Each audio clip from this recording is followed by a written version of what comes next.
Buenos días, mis hermanos.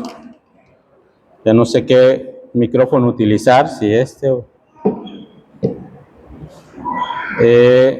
Damos gracias a Dios por la vida de nuestros pequeños que van a ir a clase con su hermana Cristina. Ella va a tener el tiempo para la enseñanza bíblica, ¿sí? Este tiempo es un tiempo para que ellos crezcan en el conocimiento de la palabra desde, pues queremos que lo comprendan desde su edad tan corta, tan pequeños algunos, y bueno, sigamos orando por el ministerio infantil. A lo largo de la humanidad, hermanos, ha habido simbologías diversas, ¿sí? En todas las civilizaciones, en todas las culturas, hay maneras de interpretar la vida desde símbolos, ¿sí? Y estas conexiones tienen que ver con lo espiritual y lo terrenal, ¿sí? Uno de ellos es lo que se conoce como el árbol cósmico.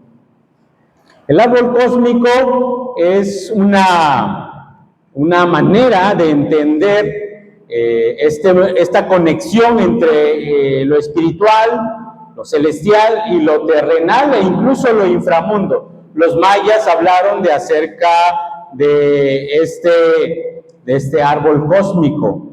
Los hindúes también, los asiáticos. Yo recordaba que anteriormente habían unas figuritas, bueno, unas obras de arte, de especie de un arbolito, y colgaban algunas especies ahí, ¿verdad? Algunos son de metal, de plata, ¿no? Bueno, esta idea del árbol cósmico lo vemos en diferentes civilizaciones. Muchos conectan de esa manera, y es que la idea del árbol cósmico tiene que ver con esa energía que va a hablar de lo celestial con lo humano, o nos va a enseñar cosas, ¿no? Incluso en la cultura judía vamos a encontrar esas simbologías. La diferencia con nosotros es que todos estos símbolos tienen que ser filtrados por la palabra de Dios, ¿sí? Tienen que pasar por un filtro y ver si está acorde al pensamiento de Dios, al pensamiento bíblico, y qué nos quiere mostrar. Algo de eso vamos a estar hablando en este día, en esta mañana, en la predicación. Quiero que vayamos a Daniel capítulo 4. Daniel capítulo 4. Les dije que voy a estar usando la NBI, así que si encuentran ahí algunas palabras un poquito diferentes, pero la idea del texto pues es la misma, ¿sí? Las traducciones a veces nos ayudan solo a dar un poquito más de claridad al texto. Y a partir del versículo 4 a los versículos 7 va a decir la palabra de Dios ahí en Daniel capítulo 4. Yo, Nabucodonosor, estaba en mi palacio, feliz y lleno de prosperidad, cuando tuve un sueño que me infundió miedo. Recostado en mi lecho, las imágenes y visiones que pasaron por mi mente me llenaron de terror. Ordené entonces que vinieran a mi presencia todos los sabios de Babilonia para que me interpretaran el sueño. Cuando llegaron los magos, hechiceros, astrólogos y adivinos, le conté mi sueño, pero no lo pudieron interpretar. El yo es un pronombre personal y es la primera persona, ¿verdad?, del masculino o del femenino de manera singular. Esta es la forma en en que se designa a la persona que habla o que escribe. Así que el versículo 4 nos está diciendo, y muchos conocedores de las Escrituras, algunos comentaristas, van a decir, este capítulo 4 lo escribe Nabucodonosor, no Daniel, porque está hablando en su primera persona. Yo, dice Nabucodonosor, estaba en mi palacio, y empieza a narrar la situación que él está viviendo. Entonces, Nabucodonosor quiere contarnos algo, así como lo hizo en su momento con Daniel. La segunda persona que aparece ahí y va a estar ahí con Nabucodonosor es Daniel. Versículo 8. Finalmente, después de que llamó a todos sus magos, finalmente Daniel, que en honor a mi Dios también se llamaba Belsasar, se presentó ante mí y le conté mi sueño, pues en él reposa el espíritu de los santos dioses. Si no sabíamos, el nombre que se le dio a Daniel en Babilonia, que es Belsasar, era el nombre del dios de Babilonia, el mayor, el principal dios de Babilonia se llamaba Belsasar. Pero también de ahí deriva la raíz Belzebú, ¿no? Así que este nombre que se le había dado a Daniel era un dios pagano, ¿no? Que adoraba la cultura babilónica y que bueno, hemos estado hablando que esta cultura es una cultura opresiva. Una de las leyes en la civilización babilónica es que había la ley del más fuerte. Si tú por alguna situación eras débil, estabas enfermo, es porque así el destino te tocó, ¿no? Y pues te pueden atropellar, te pueden aplastar el más fuerte. Y en Babilonia sucedía eso. Si tú no te defendías, pues alguien acababa contigo. Belsasar representaba eso. Ese dios de ellos era un dios guerrero, que tomaba en posesión a aquellos débiles, aquellos que no podían defenderse, ¿no? Y uno de ellos, para Nabucodonosor, fue el pueblo judío. No pudo defenderse ante este dios, y bueno, Daniel se le puso este nombre. Pero era también el jefe de los sabios para ese tiempo. Después de aquel momento que también vimos acerca del sueño que tuvo Nabucodonosor, ahora, dado a esa interpretación que le había dado Daniel a Nabucodonosor en su primer sueño, había ganado un estatus dentro de los sabios de Babilonia. Ahora era el jefe de los magos. Y algo que va a recalcar ahí es que dice, porque en él reposaba el espíritu de los dioses. Nabucodonosor sabía que Daniel era diferente a todos los sabios. Todos los sabios que llamó primero, nadie pudo interpretar su sueño, nadie le dijo. En esta ocasión no había así un Nabucodonosor enojado, airado, y que dijo, bueno, si no me lo interpretas, si no me das a conocer el sueño, te voy a descuartizar y voy a hacer de tu casa un muladar. No, en esta ocasión no había una amenaza así, pero él recurre a Daniel porque sabía que había en él algo especial. Para él lo interpretaba que era sus dioses que lo iluminaban, que lo guiaban. Para nosotros, ¿no? Y para Daniel mismo, él sabía que era el Dios Altísimo el que permitía que él revelara esos sueños. Entonces ya vimos que está aquí Nabucodonosor, está Daniel, y lo siguiente que quiero que veamos es que él cuenta su sueño. Aquí lo vamos a ver desde el versículo 10 hasta el versículo 16. Pero bueno, parafraseando, no voy a leer todos los versículos, los 6 versículos, pero parafraseando o viendo algunas características. Uno, él sueña un árbol de altura impresionante, ¿sí? Un árbol fuerte, frondoso, como nosotros tenemos allá en Oaxaca, el árbol del tule, ¿no? Ahora imagínense, un árbol aún mayor, que su copa llegaba hasta los cielos, ¿sí? Además tenía un follaje hermoso. El árbol del tule a veces de momento se ve como que ya se está acabando, ¿no? Se ve medio seco, así. Bueno, este tenía hojas, follaje muy hermoso, frondoso. Tenía abundantes frutos este árbol que Nabucodonosor soñó.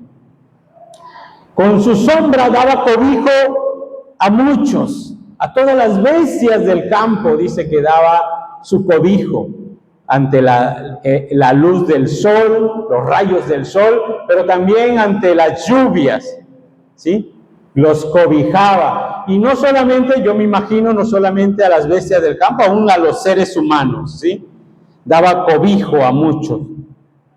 Eso es lo que Nabucodonosor soñó acerca de ese árbol, pero había algo más. De ahí ve a seres santos, seres celestiales, dice, ve que viene un vigilante santo, celestial, que trae un mensaje para él. Y el mensaje es: derriben ese árbol frondoso. Algunos, después de haber podado el manguito, algunos dijeron, bueno, pero ¿por qué? Pues lo cortaron mucho, yo creo, ¿no? Quizás decían, estaba muy frondoso, estaba bien. Había que derribar este árbol en el sueño de Nabucodonosor, pero de esa voz dijo, dejen el tronco, dejen el tocón, como dice en la versión NBI, o el tallo, déjenlo. Y bueno, ¿saben con qué intención se podaron estos árboles de mango? Con la intención que sacaran un nuevo follaje y que diera fruto. Esa es la intención de haberlo hecho. ¿Cuál es la intención en el sueño de Nabucodonosor? De derribar el árbol, pero dejar el tocón, dejar el tallo, dejar la cepa. Bueno, que brotara nuevamente, surgiera un nuevo árbol. Bueno, ahorita vamos a ver más adelante acerca de esto, pero en el sueño estaba esto: dejen el tallo, dejen el tronco, como le conocemos nosotros, amárrenlo con cadenas, ¿sí? Déjenlo ahí sujeto, y va a describir otras cosas. Este tocón, dice, después va a haber ahí un ser humano que se va a volver salvaje, no está refiriéndose directamente a Nabucodonosor en su sueño, pero dice se volverá salvaje en un determinado tiempo, en 7 tiempos. Dice en la versión Reina Valera, en la NBI nos dice 7 años. Sabemos que no son literales este tiempo, pero ese es el sueño. Este es el sueño que inquietó a Nabucodonosor. No sé si ustedes a veces tienen sueños que les inquietan, ¿sí? Que no les deja después dormir, o se la pasan pensando qué pasará, ¿no? Y como les decía, tenemos mucho de estos de los símbolos en nuestras culturas, pero a veces nos dejamos llevar solamente por esos símbolos y empezamos a deducir cosas sin filtrarlos por la palabra, sin decir, bueno, ¿qué dice la Escritura al respecto? ¿Tendrá alguna respuesta a la luz de las Escrituras a esto? Ahora sí, veamos la interpretación del sueño. El árbol, versículo 17 del capítulo 4.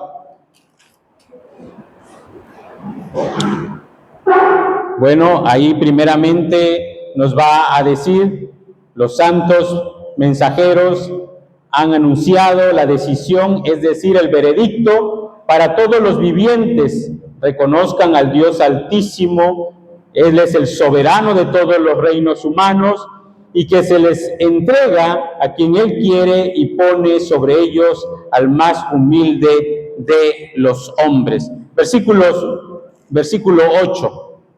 Ya decíamos que en el versículo 8 Daniel se presenta ante Nabucodonosor, y de los versículos 19 Daniel dice que conocido también como Belsasar, se quedó desconcertado por un tiempo y aterrorizado por sus propios pensamientos.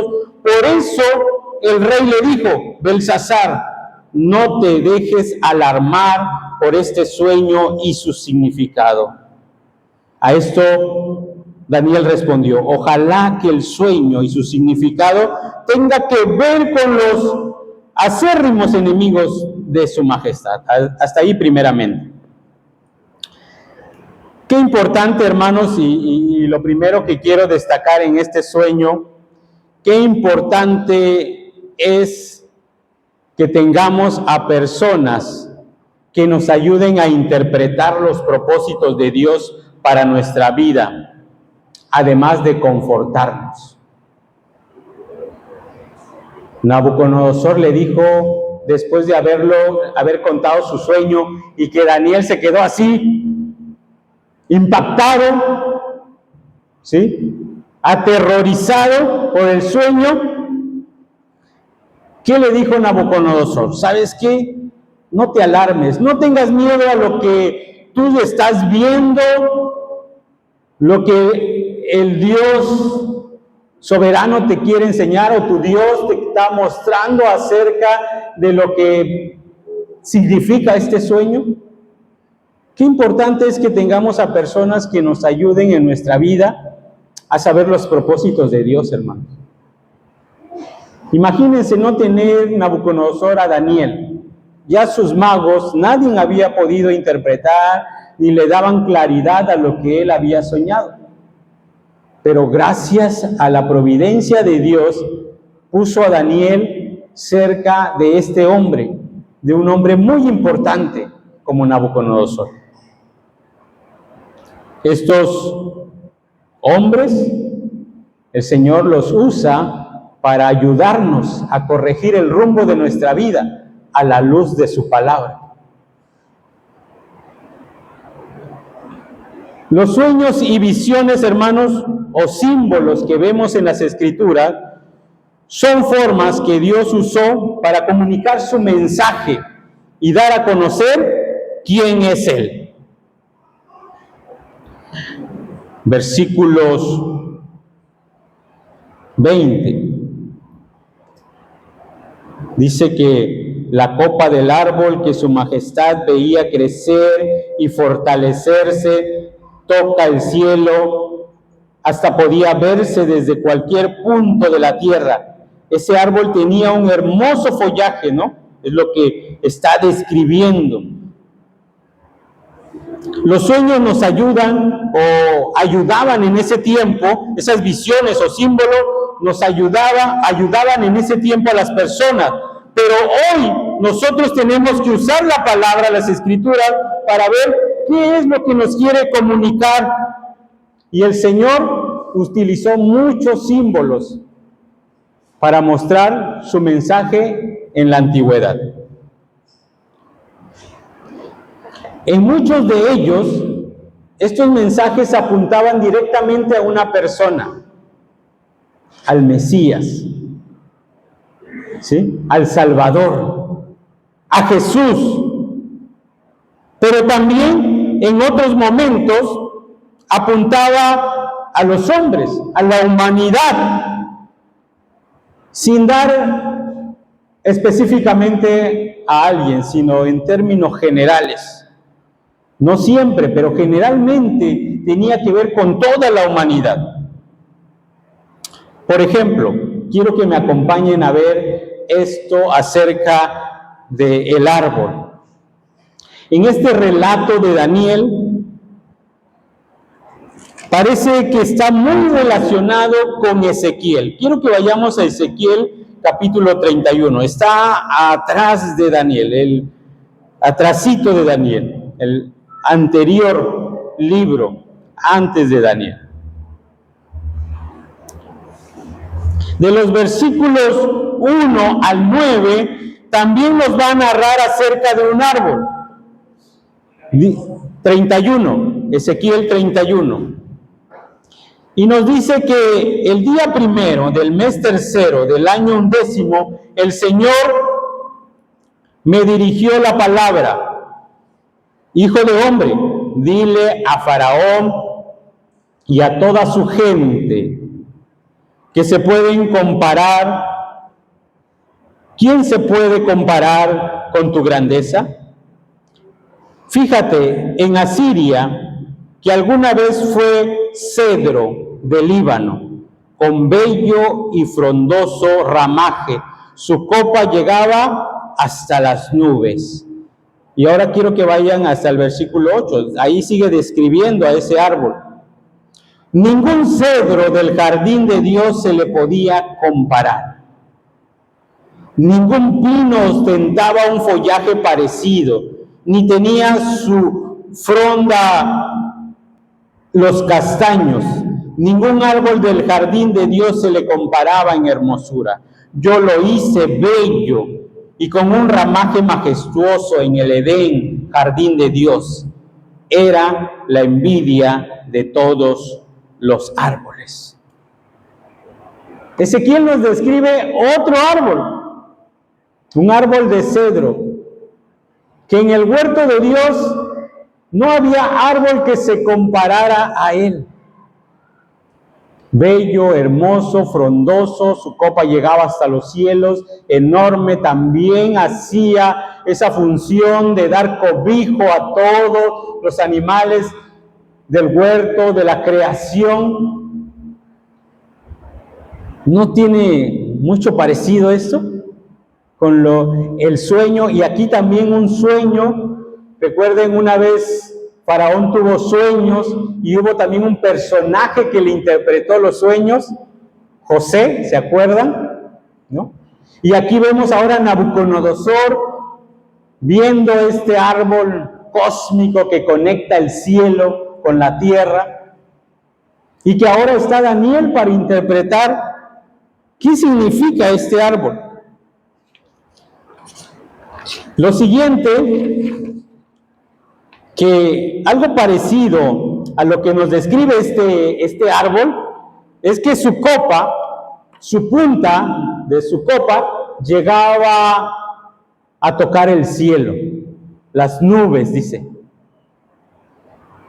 Eso nos dice en el versículo 20. Este aspecto del árbol parece también estar relacionado en Génesis capítulo 11, versículo 4, cuando los hijos o los descendientes de Nimrod, aquel guerrero que nos describe Génesis 11, fundó la Babel, y en Babel construyó. Dijeron la gente de Babel: construyamos una torre que llegue hasta el cielo, y de esa manera nos haremos famosos, nos haremos un gran nombre. Miren cómo esas simbologías de este árbol nos conecta desde el principio. El pasaje dijo Daniel: yo quisiera que fuese este sueño fuera hacia uno de tus enemigos, de tus más acérrimos enemigos, oh rey Nabucodonosor. Pero ¿saben qué? No es así. Ese árbol apunta hacia ti. Ese árbol eres tú. Ese árbol frondoso es la gran Babilonia, tu reino que has creado, y que gracias a ti y a ese imperio has cobijado a todas las naciones. Les das protección, cuidado. Tú gobiernas sobre todos ellos. Bueno, este árbol, comparado con Génesis capítulo 1, capítulo 2, nos va a hablar que Dios creó al hombre a su imagen. A su imagen. Y lo puso para que gobernase sobre todas las aves de los cielos, sobre todos los reptiles, sobre todos los peces del mar, sobre todos los cuadrúpedos. Le dio la tierra para que dominase. Se lo dio a Adán, nuestro primer padre. Adán representa este árbol grande y hermoso que iba a estar bajo su cobijo toda la creación. Le dio poder para que dominase sobre todo. Pero ¿qué pasó? Que este Adán pensó un día ser como Dios. Ser como Dios, ser el grande.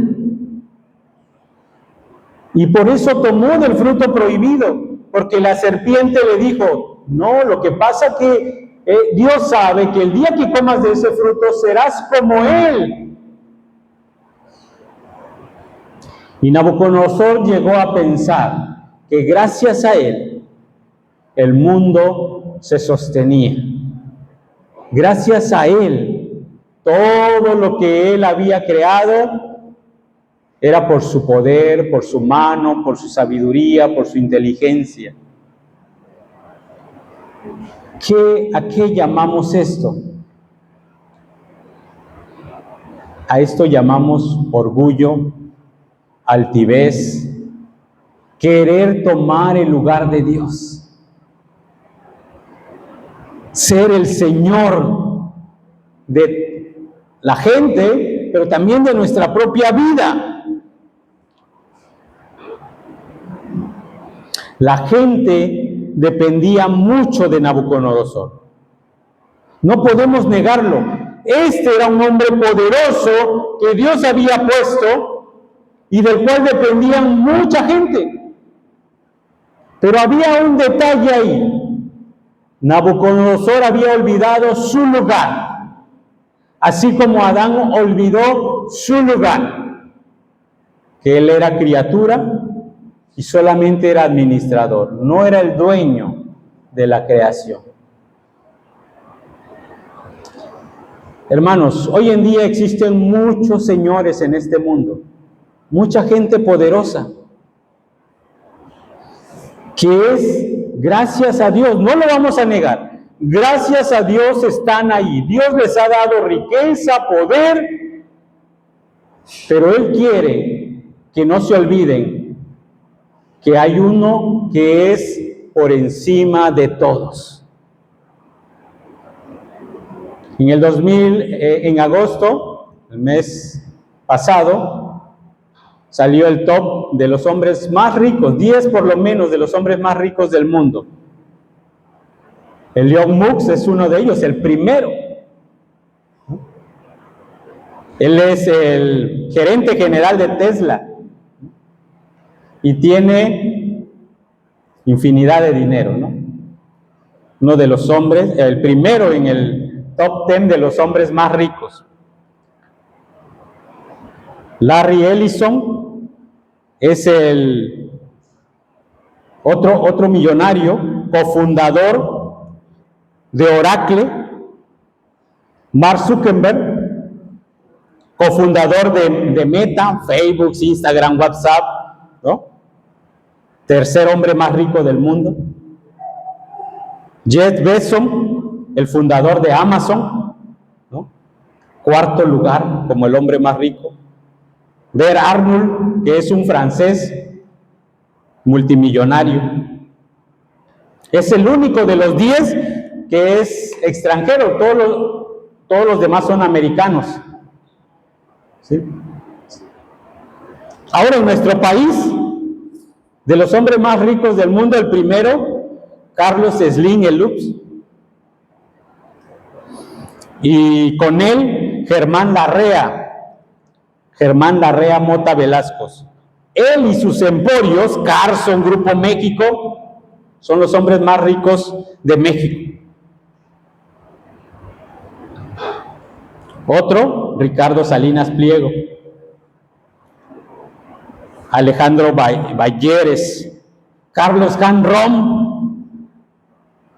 Dios les ha permitido a estos hombres, hermanos, ser hombres ricos y poderosos, pero ninguno es dueño de toda la creación.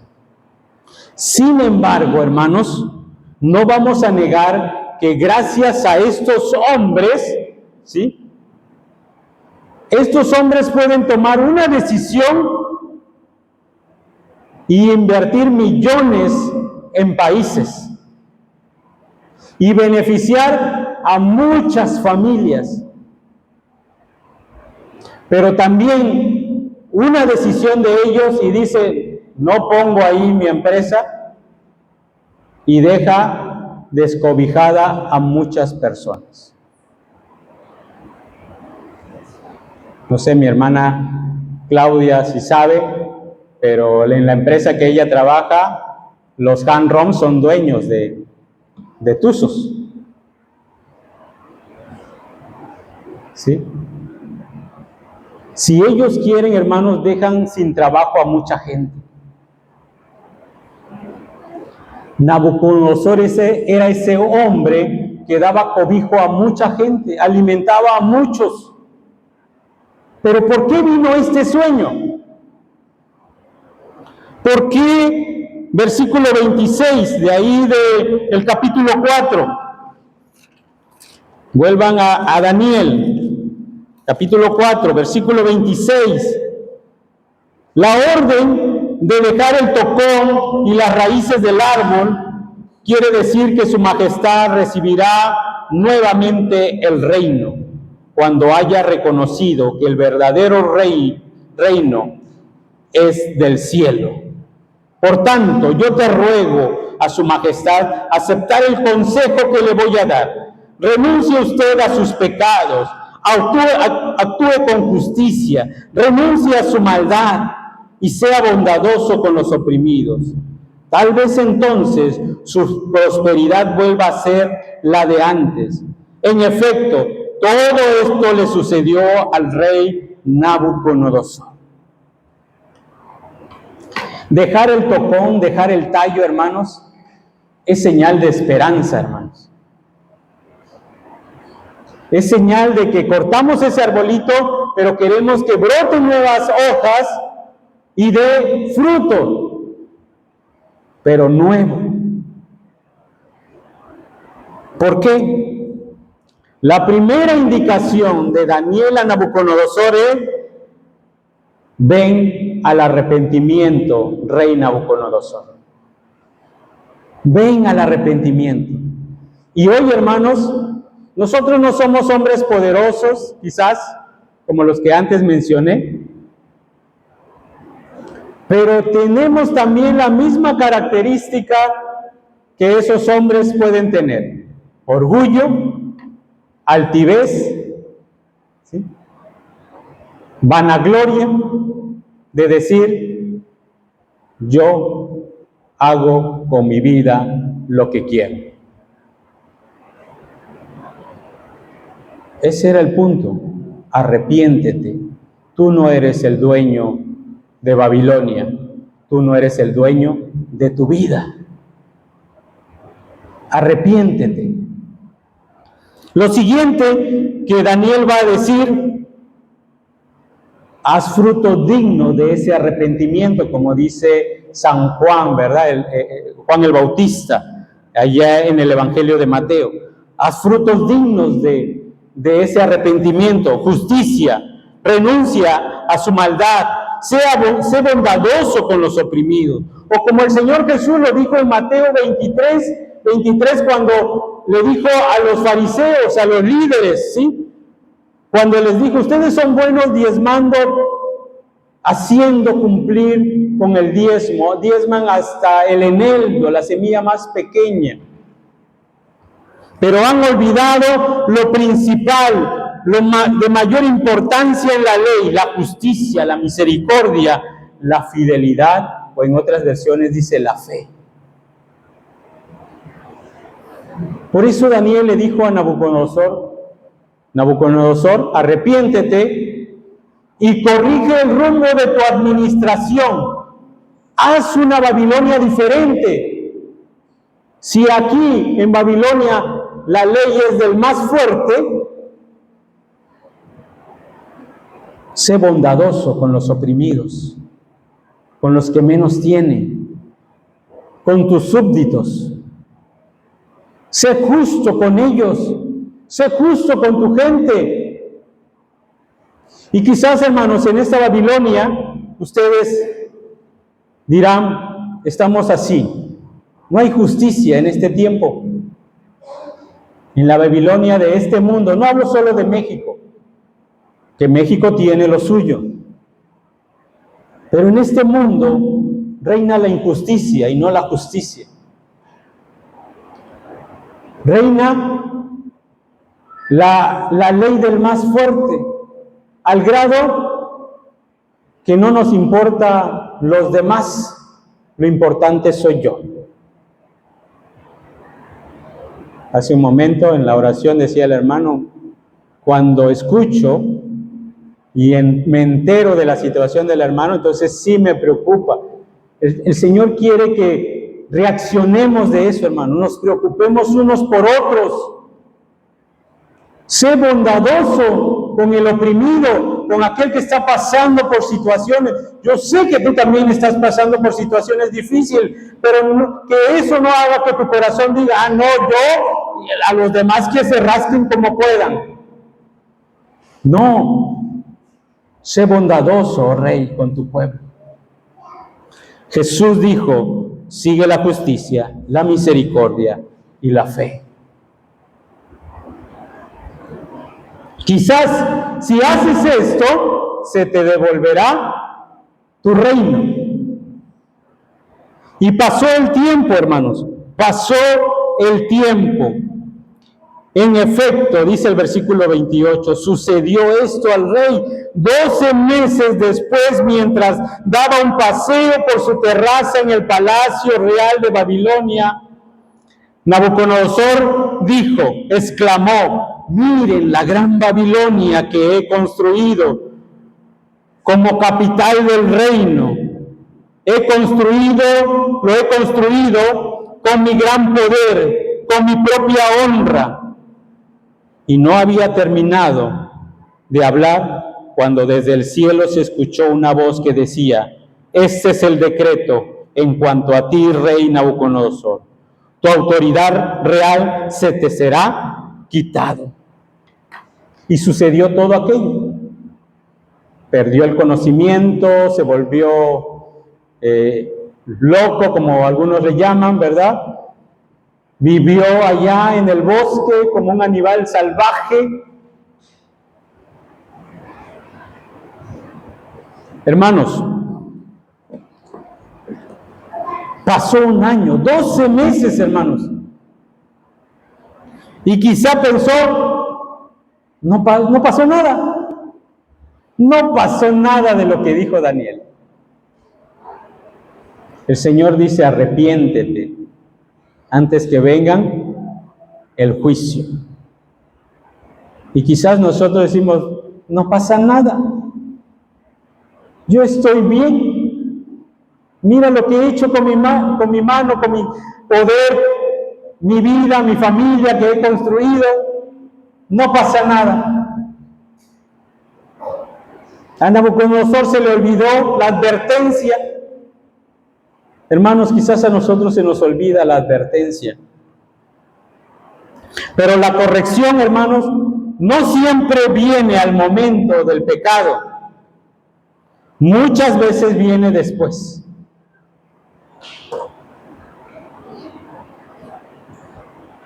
Pero no aceptarlo, no arrepentirnos, hermanos, no corregir el mundo, si no lo hacemos, despreciamos el tiempo de la gracia de Dios. Si tú no te arrepientes, estás despreciando la gracia de Dios. Si tú no corriges el rumbo de tu vida, estás despreciando la gracia de Dios. Y después, hermanos, puede pasar lo que pasó con Nabucodonosor. Desprecio, le fue quitado su reino, lo echaron allá afuera, lo encadenaron, vivió como un animal, vivió humillado, en el olvido, llegando a ser como un animal, dice el pasaje. Pero es tiempo de esperanza, como les decía. Si nosotros tomamos la otra decisión y si nos arrepentimos y llevamos a cabo acciones dignas de arrepentimiento, ¿saben qué pasó? Nabucodonosor fue restaurado, fue restituido. Y podemos pasar de la humillación a la exaltación. Versículo 34. Pasado el tiempo, yo, Nabucodonosor, elevé los ojos al cielo y recobré el juicio. Entonces alabé al Altísimo, honré y glorifiqué al que vive para siempre. Su dominio es eterno, su reino permanece para siempre. Ninguno de los pueblos de la tierra merece ser tomado en cuenta. Dios hace lo que quiere con los poderes celestiales y con los pueblos de la tierra. No hay quien se oponga a su poder, ni quien le pida cuenta de sus actos. Recobré el juicio y al momento me fueron devueltos honra, esplendor y la gloria de mi reino. Mis consejeros y mis cortesanos vinieron a buscarme y me fue devuelto el trono. Llegué a ser más poderoso que antes. Por eso yo, Nabucodonosor, alabo, exalto, glorifico al Rey del cielo, porque siempre procede con rectitud y justicia, y es capaz de humillar a los soberbios. Sí, hermanos, si nosotros nos arrepentimos, podemos pasar de la humillación a la exaltación. No puedo asegurarles que de Nabucodonosor haya sido salvo. Pero la confesión que hace, hermanos, después de esto el libro nos dice que no pasó mucho tiempo y Nabucodonosor reinó por otro poco tiempo. Pero estoy seguro que llevó acciones para corregir su administración. Hizo una Babilonia diferente después de esto. Se arrepintió de sus pecados. Reconoció el señorío del Señor, el señorío de Cristo. Y las cosas para Babilonia fueron diferentes. Reconoce el señorío de Cristo y tu vida será diferente, hermanos. Hay esperanzas mientras el Señor no venga a hacer cuenta con nosotros, hermanos. Hoy es el día de gracia, hoy es el año agradable, dice el Señor, para arrepentirnos. En conclusión, ¿cómo quieres ser exaltado por el Señor? ¿Obedeciéndole o siendo humillado? Porque Él nos puede humillar, hermanos. Él puede humillarnos y nos vamos a sentir de lo peor. Pero ¿cómo quieres hacerlo? Para esto, hermanos, 3 cosas.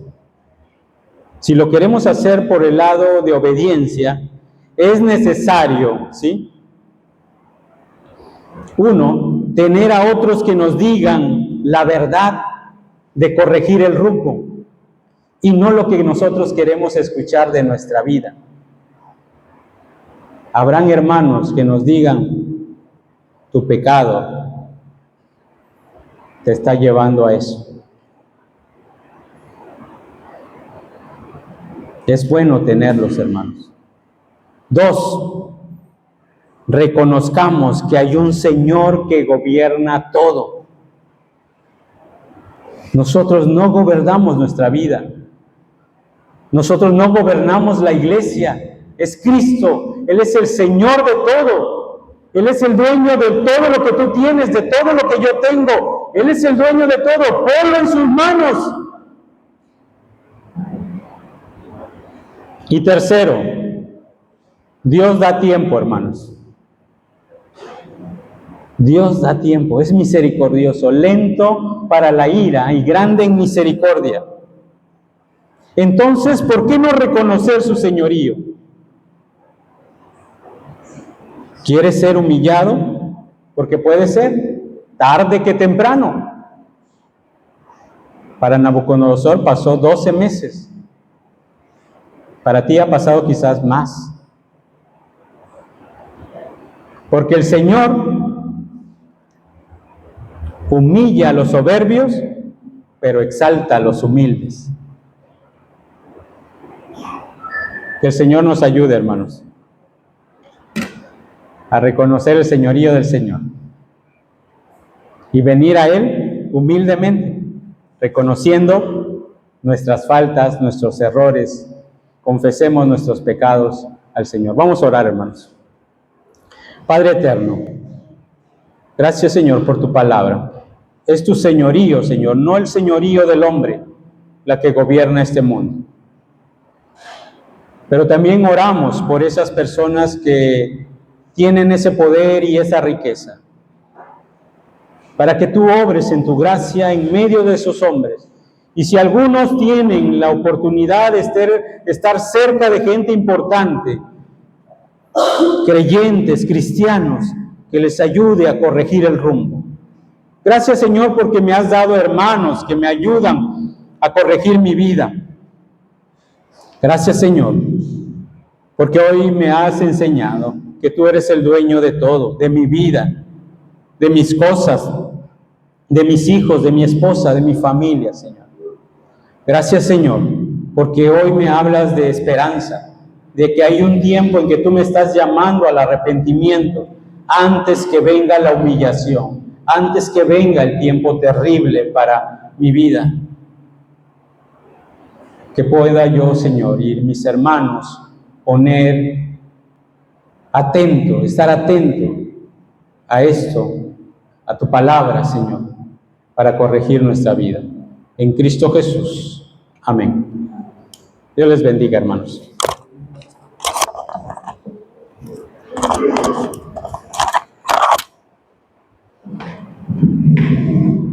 Gracias a Dios por su palabra. Vamos a entonar el himno Señor, tú me llamas, 537.